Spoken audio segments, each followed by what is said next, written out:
Aleister Crowley. Quem foi esse homem? Foi um ocultista britânico do século XX, considerado o homem mais perverso da Terra, o homem mais maligno da Terra. O próprio Crowley, ele se autodeclarava ser a besta 666, assim que ele gostava de ser chamado, e dizia ter recebido o livro da lei de uma entidade poderosa chamado I-Was.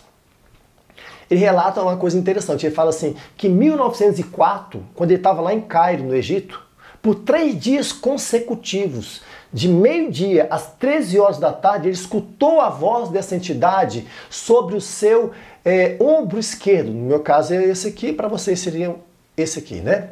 No ombro esquerdo dele, ditando esse livro, falando para ele assim, escreve o que eu vou te dizer.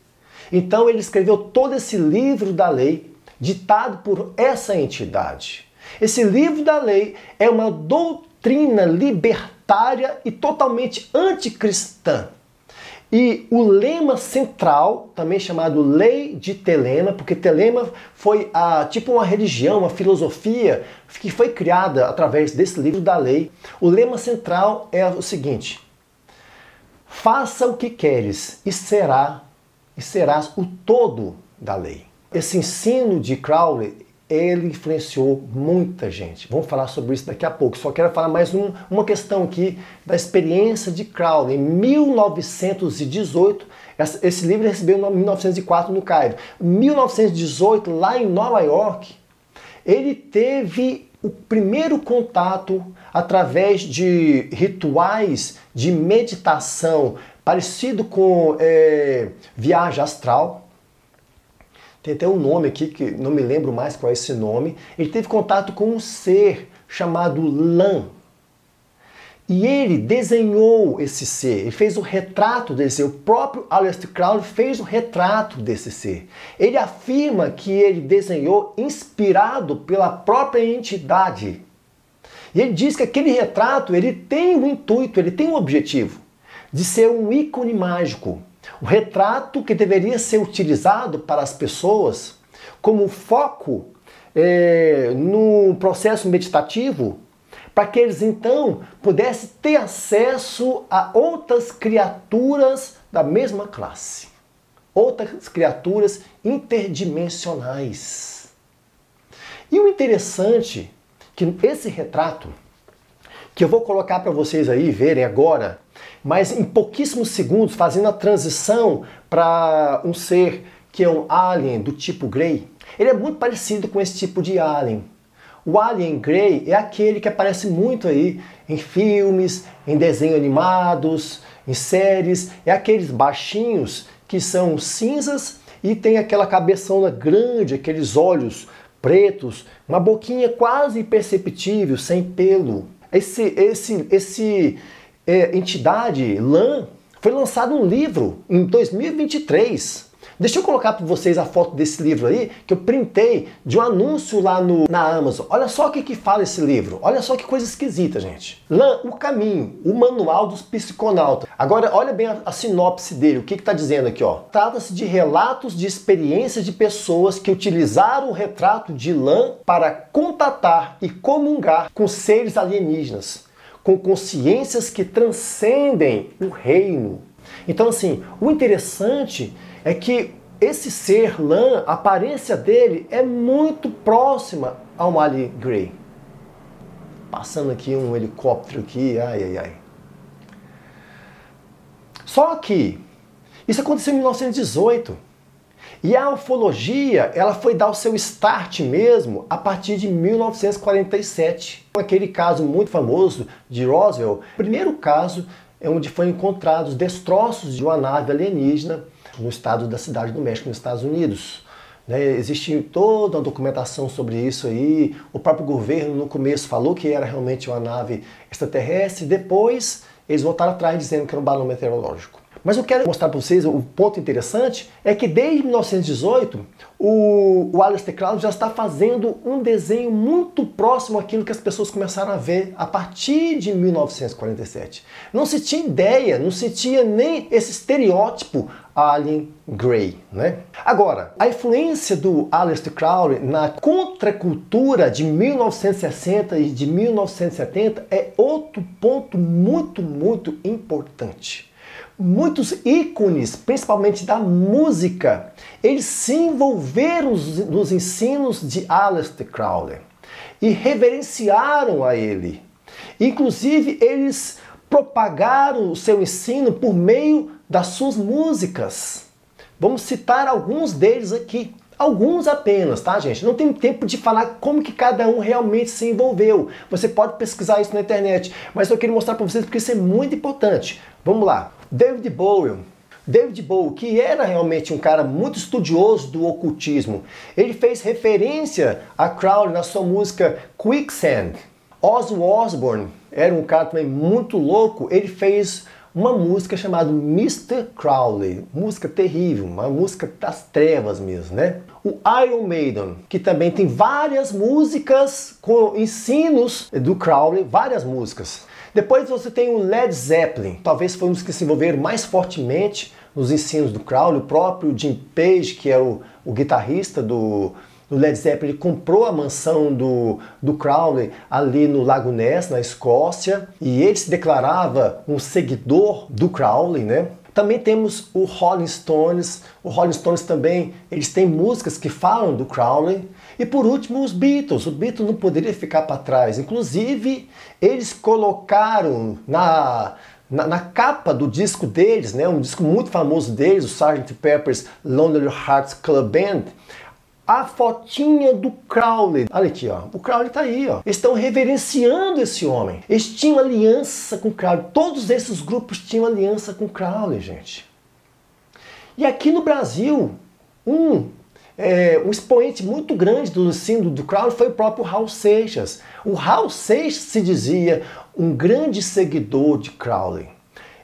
Inclusive, na música dele, a Sociedade Alternativa, porque Sociedade Alternativa não era apenas uma música, na verdade era uma filosofia de vida criada em cima do livro da lei do Crowley. E nessa música, a Sociedade Alternativa, creio que todos vocês já ouviram essa música, no final dela, ele vem com os seguintes dizeres, olha só que impressionante. Viva, viva, viva a Sociedade Alternativa. O número 666, viva, chama-se Aleister Crowley, viva, viva a Sociedade Alternativa, faz o que tu queres, há de ser tudo da lei, viva, viva, viva a Sociedade Alternativa, a lei de Telema, viva a Sociedade Alternativa, a lei do forte, esta é a nossa lei e a alegria do mundo, viva a Sociedade Alternativa, viva, viva, viva, viva o novo Aeon.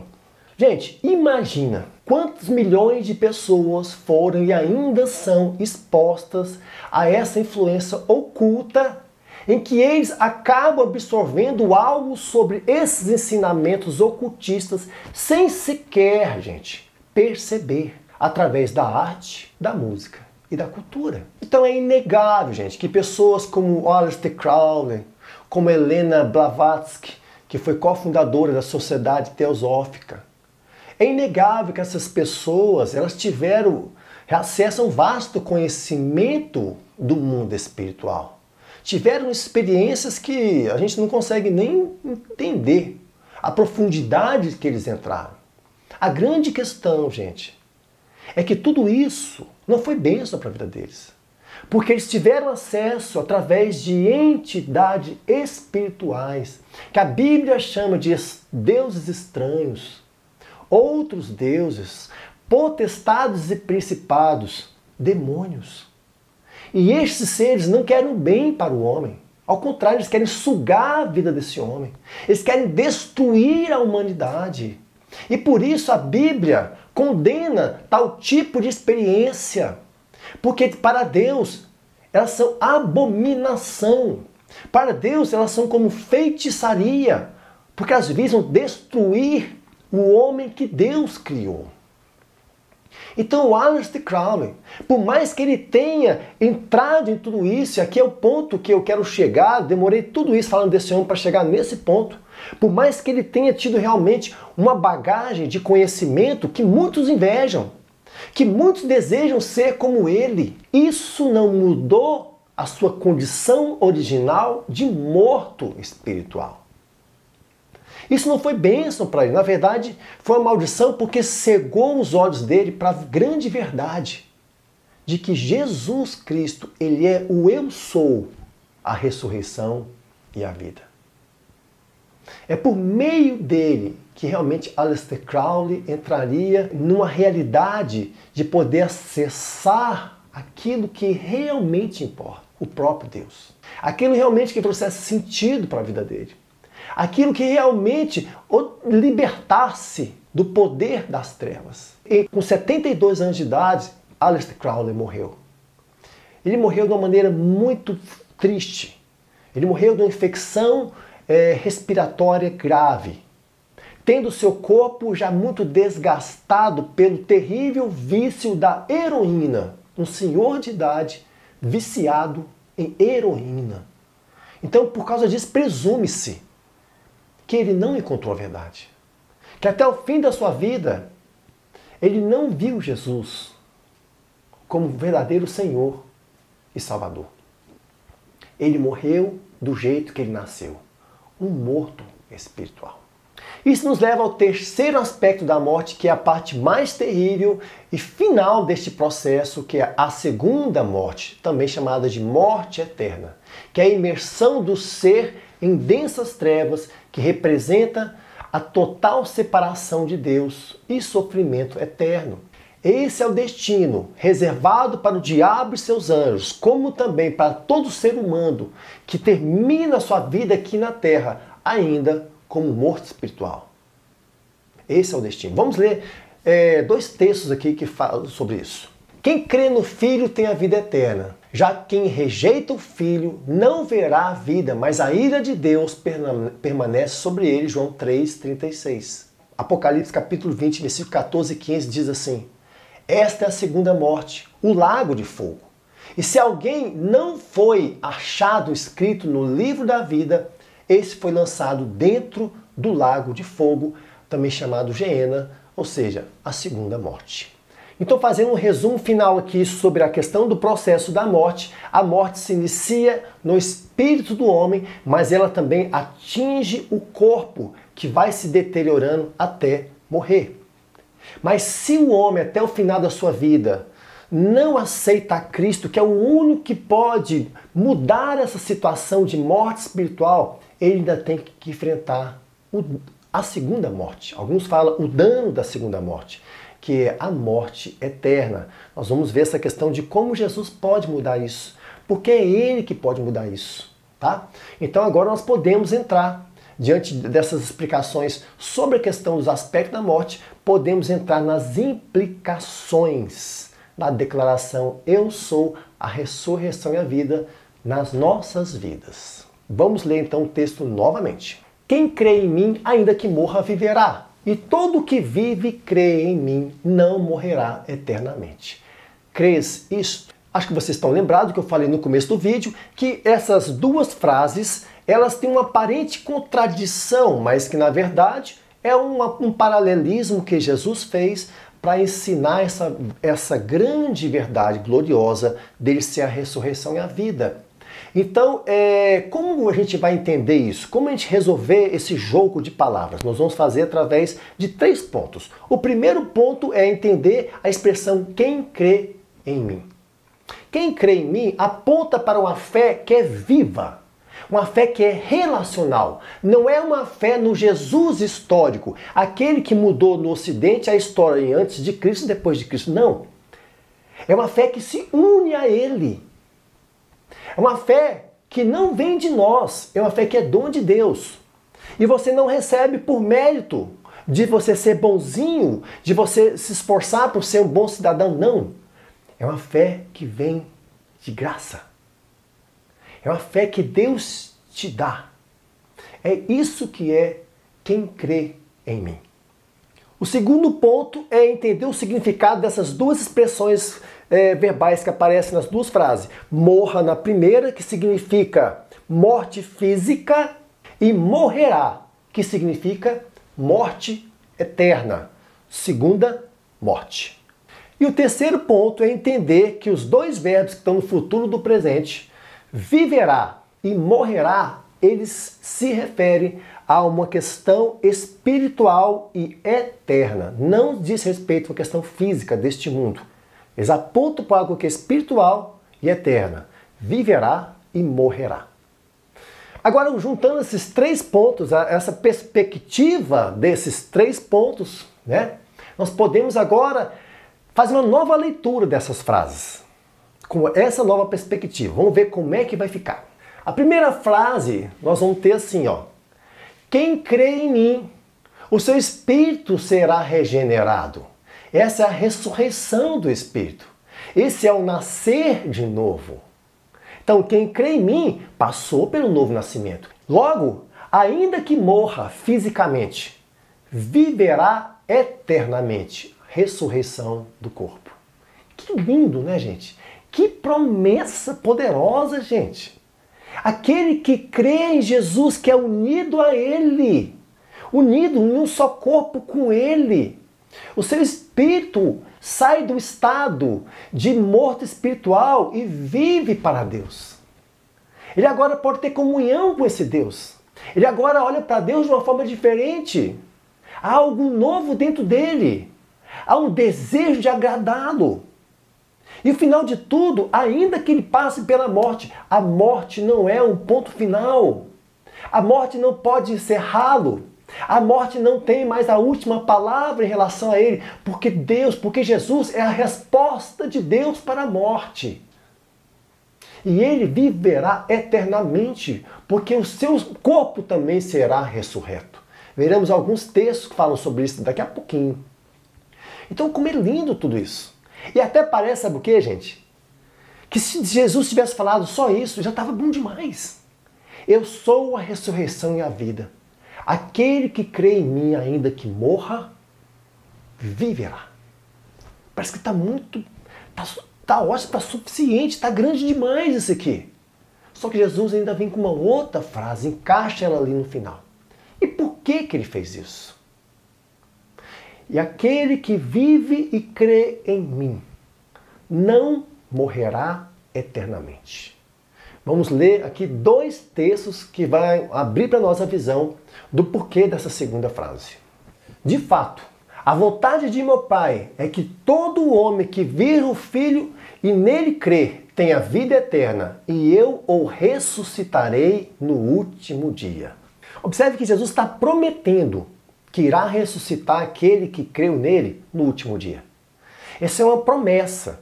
Esse termo aqui, no último dia, é muito significativo, mas nós não temos tempo de falar sobre isso. Inclusive, nós teremos vídeos para falar sobre essas questões da ressurreição no último dia, sobre a questão do arrebatamento. Mas hoje, é claro, não tem como se falar. Vamos para o outro texto. E temos a mesma esperança em Deus que esses próprios homens têm, que haverá uma ressurreição tanto dos justos, presta bem atenção, gente, quanto dos ímpios. E o último texto, Daniel 12, versículo 1 e 2, que é poderoso esse texto. Naquela época, Miguel, o grande príncipe que protege seu povo, surgirá. Haverá um tempo de angústia como não aconteceu desde o início das nações até então. Jesus também fala isso lá no capítulo 24 de Mateus. Mas naquele momento, seu povo, todos cujo nome está escrito no livro, será entregue. Multidões que dormem no pó da terra despertarão. Agora olhe bem. Alguns para a vida eterna, outros para a vergonha e desprezo eterno. Percebam, gente, como essa verdade é muito impressionante. Jesus aqui, os textos estão dizendo que haverá dois tipos de ressurreição no final, gente. Uns irão ressuscitar para a vida eterna. Outros irão ressuscitar para a morte eterna. Isso é muito sério. Inclusive, o capítulo 20, versículo 5 de Apocalipse, fala que haverá um espaço de tempo entre a ressurreição dos justos e a ressurreição dos mortos, que será de 1000 anos. Por mais que você entenda que a interpretação desses 1000 anos não pode ser literal, tudo bem, não vamos discutir isso agora.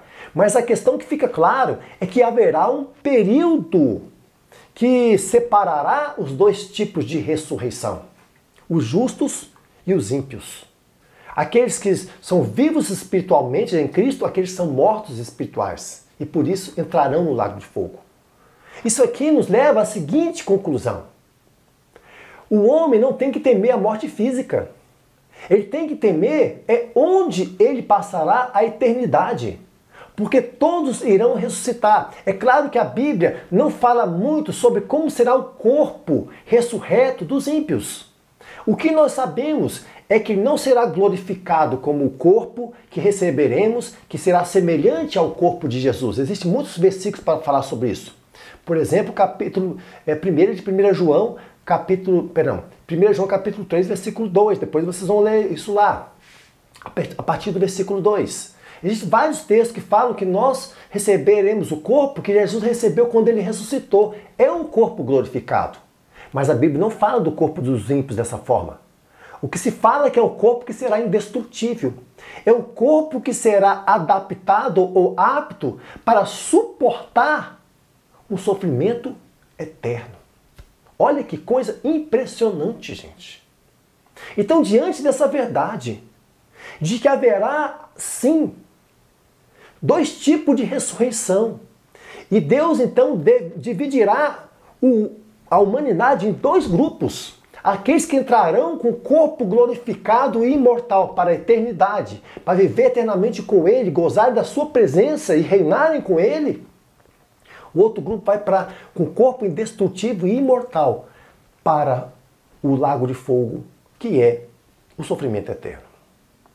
Agora nós podemos entender essa segunda frase de Jesus. E agora eu vou fazer, como eu fiz na primeira, a leitura segundo essa nova perspectiva. Vamos ver como é que vai ficar. E todo aquele que vive, todo aquele que nasceu de novo, teve seu espírito regenerado, pois verdadeiramente crê em mim, este não morrerá eternamente. Ou seja, o seu destino não será a morte eterna, mas a vida eterna. Que lindo isso, né, gente? Que poderoso, né, gente? Que verdades inigualáveis, né? Eu espero muito que vocês tenham aprendido um pouco sobre isso e que não apenas entendido essas verdades, mas que você também absorva nos seus corações, que elas sejam verdades governantes. Entender esse lado de quem é Jesus, o eu sou. Ele é a ressurreição e a vida. Ele é tudo que nós precisamos e somente Ele para mudar a história, o destino de toda a humanidade. E Ele fez isso comigo. Eu espero que Ele tenha feito isso com você também. É por isso que no final Ele faz uma pergunta muito importante. Ele faz um apelo, porque toda a palavra de Deus ela tem um aspecto apelativo. Ela requer de nós uma resposta à sua verdade. Então ele faz aquela pergunta para Marta, mas essa pergunta ecoa a todos nós. Essa pergunta para todo homem. Ele falou para Marta, você crê nisso que eu acabei de dizer? Você crê que eu sou a ressurreição e a vida? E aquele que crê em mim, ainda que morra, viverá? E todo que vive e crê em mim não morrerá eternamente? Você crê nisso, Marta? E o que Marta respondeu? Vamos ler? Disse-lhe ela, sim, Senhor, creio que tu és o Cristo, o Filho de Deus, que havia de vir ao mundo. A gente será tudo que Jesus queria ouvir dos lábios daquela mulher. Isso é o que ele quer ouvir de todo homem. Marta, sem saber ainda o porquê que Jesus havia demorado 4 dias para ir ter com seu irmão. Marta, sem mesmo saber que Jesus iria ressuscitar a Lázaro, depois daquele momento, ela olha para os olhos do Senhor e diz assim para ele, eu creio que tu és o Cristo, o Messias que havia de vir sobre Israel. E tu és o Filho de Deus. Com essa declaração, Marta se torna a segunda pessoa na história a proferir essa fé. A declarar essa revelação que vem do alto. Depois de Pedro, né? Ali em Mateus capítulo 16. Que lindo, gente. Que poderoso tudo isso. Que você também possa declarar isso, caso você não conheça o Senhor. E se essa palavra falou profundamente ao teu coração, se ela gerou algo novo em você, ela foi capaz de mostrar que existe algo em você que ainda não está completo, um vazio que você não consegue preencher com nada nesse mundo, então não perca seu tempo, vá até Ele hoje em oração e reconheça a sua condição de totalmente carente da sua graça e misericórdia e abrace a fé em Cristo, para que Ele então venha até você com o seu Santo Espírito e te faça um novo homem ressurreto para a vida eterna. E se você conhece o Senhor já, firme-se nessa promessa gloriosa de que um dia o Senhor virá e Ele fará a sua voz ouvida por toda a terra e simultaneamente Ele falará o nome de todos aqueles que estão nele, o meu e o seu nome, o nome de todos os outros, Flávia, Olinto, Edinaldo, Mateus, Sibeli, todos, dizendo assim: receba um novo corpo que eu preparei para vocês entrarem na eternidade para viverem comigo. Glória a Deus. Glória seja dada ao nosso maravilhoso e poderoso e amado Senhor. Que Deus te abençoe poderosamente. E até a próxima, se assim Ele nos permitir.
Se você gostou desse vídeo, não se esqueça de dar o seu like e também se inscrever no nosso canal.